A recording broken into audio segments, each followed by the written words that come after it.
How exactly would someone go about writing a Friday the 13th novel? Let me tell you how I approached writing this one, and then we'll take a look at the eBay prices it's commanding 15 years later.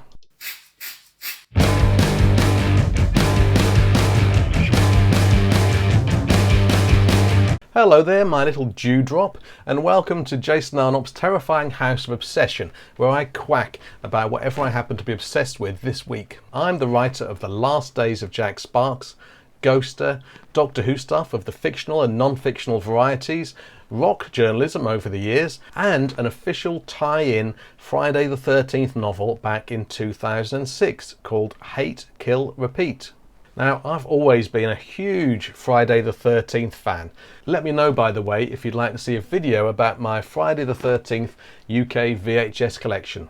So back in 2004, a friend of mine told me that a company called Black Flame had acquired the rights to make novels based on various horror franchises by New Line Cinema. These were Friday the 13th, Jason X, Final Destination, and A Nightmare on Elm Street. Now, all of those were pretty exciting prospects, but as I said, I've always been a hardcore Friday the 13th fan, and so I jumped at the chance. I got in contact with the editor at Black Flame, who suggested that I send him 6 ideas for a Friday the 13th novel, which I promptly did. And looking back over the ideas now, they're not actually too bad. One of the ideas, called Killing Ground at the time, was definitely the seed for what would become Hate, Kill, Repeat. The story I pitched there centered on a couple of serial killers who were literally a couple, and a very respectable looking couple, Penelope and Norwood Thorne. Norwood and Penelope are deranged Christians who are on a crusade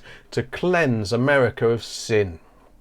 So when I finally got to write the novel, it was amazing. It was like being let loose in the coolest sandbox in the world. Yeah, imagine getting to write about Jason and all the gruesome behaviour that he gets up to. Yeah, fantastic. Except it's not quite as easy as you might think, for a few reasons. The biggest challenge of writing a new Friday the 13th story is that Jason himself really isn't going to change much. He is basically the shark in Jaws in terms of character development.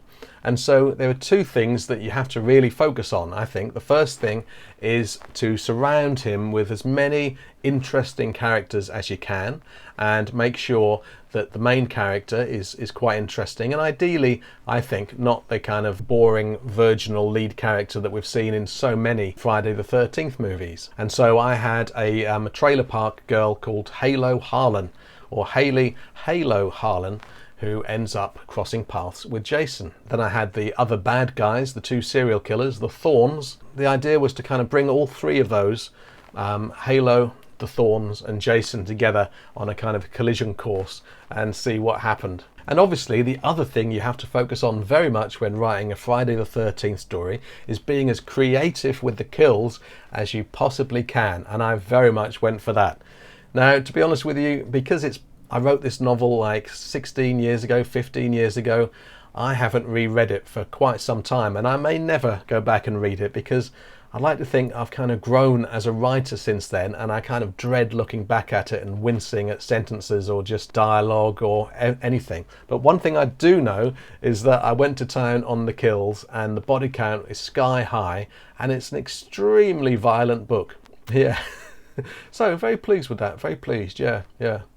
Another thing I had to consider when putting the book together was which version of Jason I wanted to be front and centre. And that didn't take me very long to decide, because Kane Hodder's Jason, the actor who played Jason from part 7 onwards, pretty much, has always been my favourite Jason. And actually part 7, The New Blood, has always been my favourite sequel. I know it's not many other people's favourite, but it always has been mine, along with part 4 of course. But I really liked the way that part 7 tried to do something different within the confines of a Friday the 13th movie. You had Tina Shepherd, who's a psychic, going head to head with Jason, and she kind of has like telekinetic powers, and so she can make objects fly through the air, and that made for such a fun final confrontation. And then you've got part 8 afterwards, which I thought was good fun. It was Jason Takes Manhattan, part 8, and so I decided to place Hate, Kill, Repeat between parts 7 and 8.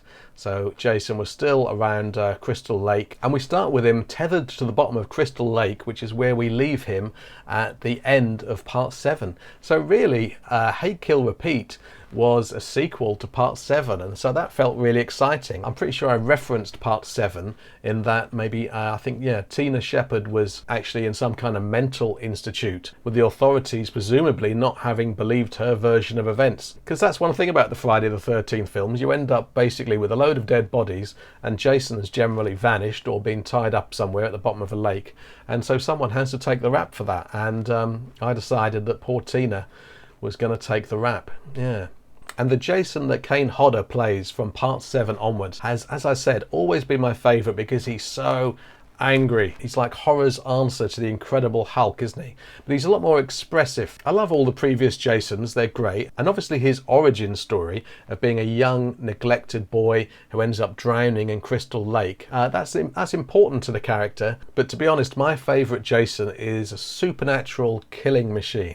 He's just so full of hate, and you can see it in his body language. His shoulders are hunched up. So I really, really grabbed that Jason and put him into Hate, Kill, Repeat, which incidentally was at one point called Hunt, Kill, Repeat. But I think I changed it to Hate because that kind of reflected the more emotional Jason that I rather like from those later films. You know, he is full of hate. He just wants to kill everyone.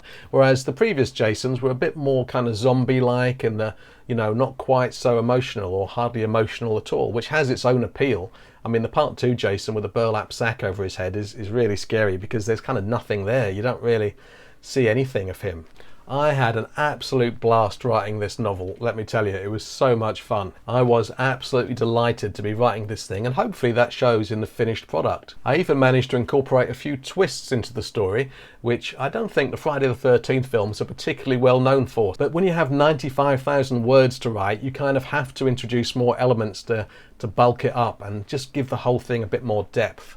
Now, the weird thing about all these Black Flame novels, the Friday the 13th books, the Final Destination books, the Elm Street books, is that as far as I can gather, they only had one print run. I've got no idea why. Maybe they didn't sell all that well. I'm not sure how that could have happened. You would have expected them to sell well, but maybe they didn't. As a result, all of these books are quite sought after. My novel is available online at absolutely insane prices. Look at this, £1,500. Although, of course, if you fancy it a bit cheaper, you can get it for £1,300. And if you want to pick up an absolute bargain, you can get it for £1,100. Now, I don't know if it's ever sold for that, because obviously if you see something on sale, that doesn't mean that it has sold for that, or even that it would ever sell for that. But we can do a search on eBay that shows us what the book has sold for in the last 3 months. And so, as you can see here, yes, it sold, 2 different copies of the book by the looks of it have sold for £100 each, which is kind of crazy. God, I really hope it's still a good book. In case you're curious, and if you're a Friday the 13th fan, I expect you are, the last time I heard, which was quite a long time ago, Warner hold the rights to these books, and as far as I can gather, they don't seem to have any interest in re-releasing them, even as ebook, which strikes me as peculiar when you have a property like Friday the 13th. But I don't know, I don't like people overpaying for books, but maybe there's something cool about this being a lost rarity. Well, if you ever do find the book, I hope you enjoy it, and don't go paying £100 for it. Maybe wait until you find it in a thrift store for $5 or something. I hope you've enjoyed listening to me babble about my old Friday the 13th novel. Happy Friday the 13th. If you're watching this on Friday the 13th, subscribe and like if it pleases you, and I hope to see you next time. Until then, don't forget to embrace your obsession.